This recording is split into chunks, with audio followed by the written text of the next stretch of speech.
I had like a Midwestern dad who's always trying to prepare you for a tough world. Like, I didn't know a dad could hug his kids until I saw an episode of Full House. And even then I was like, oh, San Francisco is pretty gay, huh? He was a conservative guy with a lot of conservative opinions, but looking back, he was super woke and accepting about gender. Like, he would ask about my pronouns in the middle of every one of my basketball games. I'd be out there on the court trying my best. I'd hear from the stands, son, are you a woman?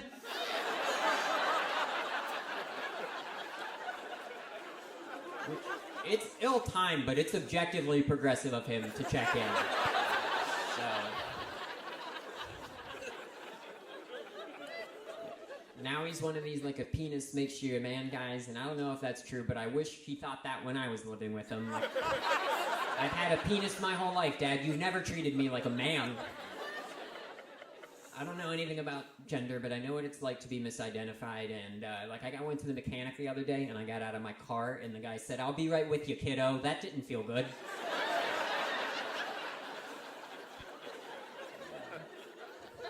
In his defense, I hit puberty about 6 months ago. I didn't hit puberty till I was 17 years old. That's too late. Like, I had a job and everything. I was paying income tax before I had my first wet dream. That shouldn't be allowed. There should be a form on the I-9 that's like, single, married, hasn't experienced his first orgasm yet, doesn't owe the government anything. I got my first erection behind the wheel of a car. That's dangerous. They don't prepare you for that on your driver's test in any meaningful way. I was just like, is this what happens when people drive? And am I attracted to stop signs now? What does this mean? What does this mean?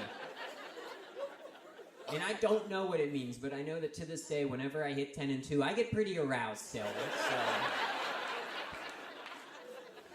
So maybe I'm not straight, Dahlia. I had a dad who was always trying to prepare you for a tough world, and he did a good job. I do feel prepared for a tough world, but what I don't feel prepared for is eye contact from a loved one. And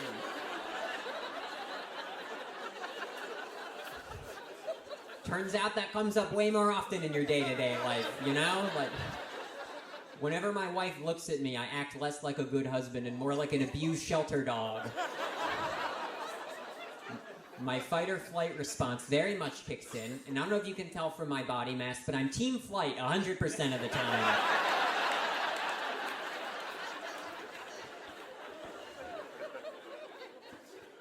It's weird being in a relationship like that, because my wife is like a bottomless pit of affection. She loves intimacy, and I love being alone, and that means that only one of us can be happy at a time. And it's so unfair, it's always me. We get in fights about it, but, like, I don't think she's that good at intimacy either, if I'm being honest with you. Like, we've been married a long time, and she still only says I love you in this weird cartoon voice. Like, I'll be leaving for work, and she'll be like, bye, honey, I love you so much. And I'll try to answer back equally as cartoony, like, I love you too. Because I only talk to her through Fat Albert.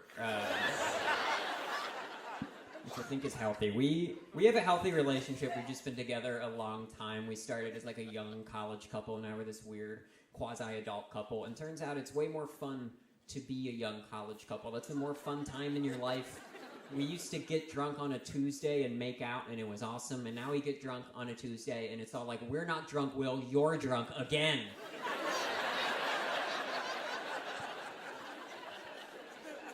And I feel like that's less fun than her problem, if I'm being honest. Like, I showed you who I was immediately. She is the one that changed, technically. That's probably my biggest gripe with my relationship, except for my in-laws. I look exactly like my wife's brother, and I'm so afraid for what that means. I was trying to do some investigating on the down low. I was like, Hannah, what attracted you to me in the first place? And she said, you look like the guy I always pictured myself marrying. And I was like, oh no, like, am I the guy you always pictured, or am I the guy you saw in family pictures? What are we doing here? Every time your brother hugs you, I'm like, get off her.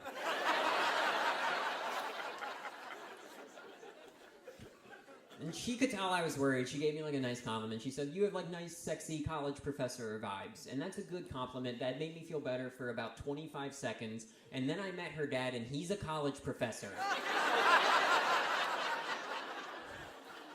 I feel like even Freud would be like, "Shut it down. This is too on the nose." I'm sorry, honey. I can't be your boyfriend, brother, dad. That's too many jobs.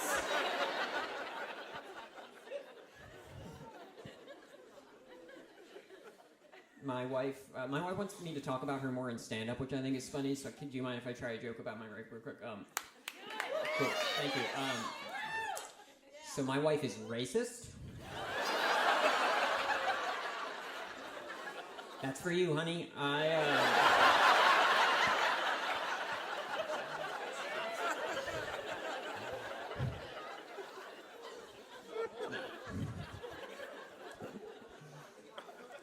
No, I do love my wife, and they say that you're in love with someone when you feel the exact same way about someone else as you do yourself.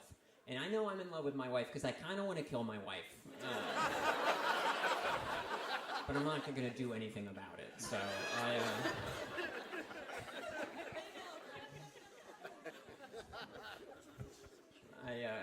I had a weird upbringing. I had a weird upbringing in a lot of ways. I think the weirdest thing was I grew up in a funeral home. That is the business my family ran, and when you're living in that environment, you're around death a lot, it makes you a weird kid. I didn't know I was a weird kid until the second grade. We read this book about this sick old lady, and she died at the end of the book, and my whole class is sobbing, learning about death for the first time, and I'm sitting there stone-faced thinking, I bet that casket's $14.95.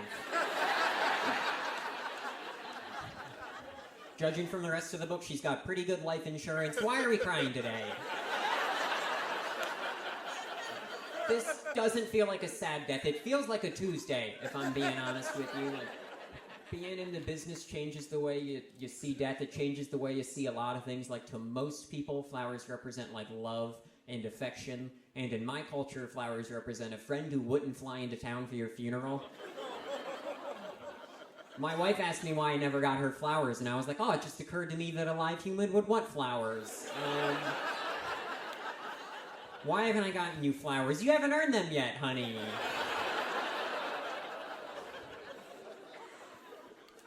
But people always ask the same thing when I tell them I grew up in a funeral home. They're like, oh my God, was it so scary? Did you see a lot of dead bodies? And I did see a lot of dead bodies, but I don't think dead bodies are scary. I don't think you should think that either. I actually read that 100% of crimes are committed by live bodies.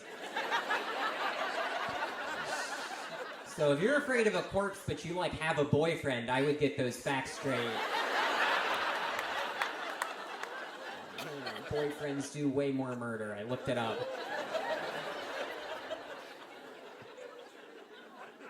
No, dead bodies especially aren't scary when you realize what a funeral home is, and that's like a zombie salon. The first time I saw a corpse, it was getting a manicure and a blowout. It was having the best day of its life, minus the life.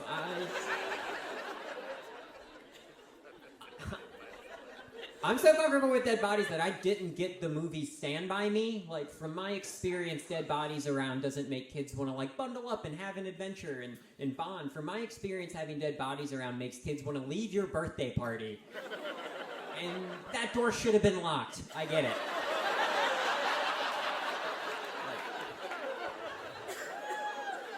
That's a total my bad, but we had to pin the tail on something, you know?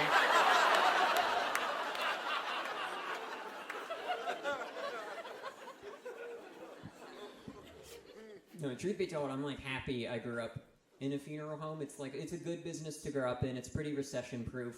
No matter how the economy's doing, mortality rate sits at about 100%.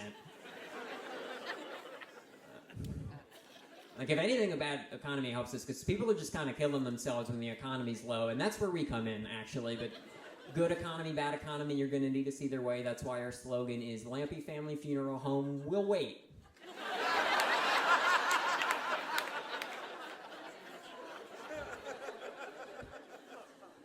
We got reviewed on Yelp recently, which I thought was a little funny. I didn't know you could Yelp the funeral home reviews. We got 1 star. They didn't have a good time. I thought that was the point. But I got down a rabbit hole of looking up Yelp reviews, and I saw a Yelp review for a suicide hotline that was 2.5 stars. which seems like a pretty middling review for something that should be pass-fail, no? Like, I feel like if you stopped what you were doing, that's 4 stars at least. Like a Yelp review for a suicide hotline. Who is that for? You don't think you deserve to live, but you think you deserve the best customer service?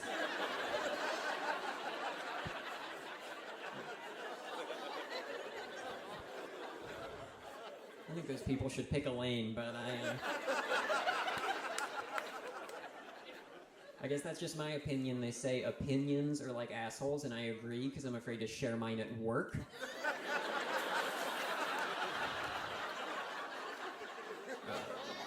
But every once in a while, my boss is like, open up, and I always regret that afterwards.